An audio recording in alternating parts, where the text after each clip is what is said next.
In 2020, a few members of the WCA board decided, without consulting the greater cubing community, to remove feet as an official event of the WCA. Since the removal of feet in 2020, many people have complained that their favorite event was removed from the WCA. However, the bigger problem with the removal of feet isn't that this is some people's favorite event. It is that this is some people's only event. One of the biggest names in Square One at the time, and still to this day, Vincenzo Guerini, made a video with a disabled cuber named Gustavo.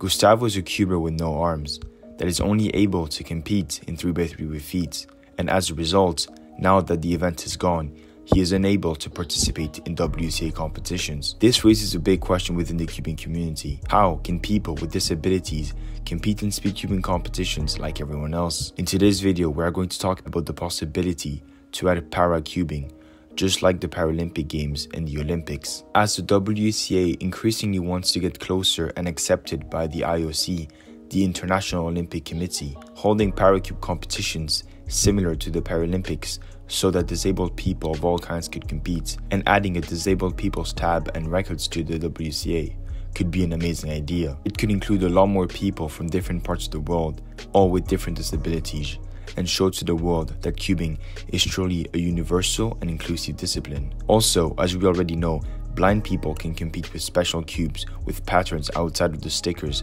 that make it possible for them to feel the cube while solving it. This could also easily be done and put in place thanks to the existing ranking systems by the Olympics to understand every type of disabilities using numbers. Each and every number would be associated to a certain type of disability, and this would be amazing as the WCA creates new events depending on the disabilities. For example, bringing back feet for people that have problems with their arms. This sounds fantastic, right? Well, yeah, it surely does. But then, why hasn't the WCA done anything to change it? Here comes the major issue with this that prevents it from becoming a reality. In speed cubing, there simply would not be enough people. See, cubing is still a relatively new discipline that is growing in popularity across the world, but it is still very unknown to the general public.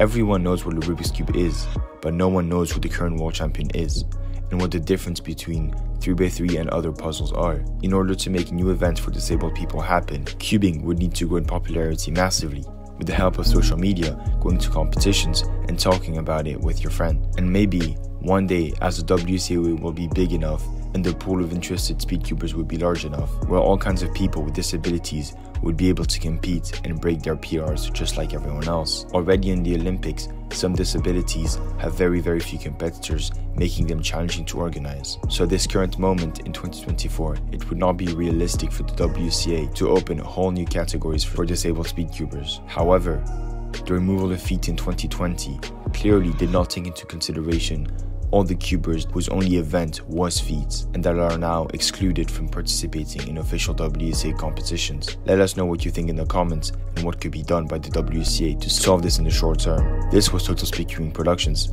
Take care and bye.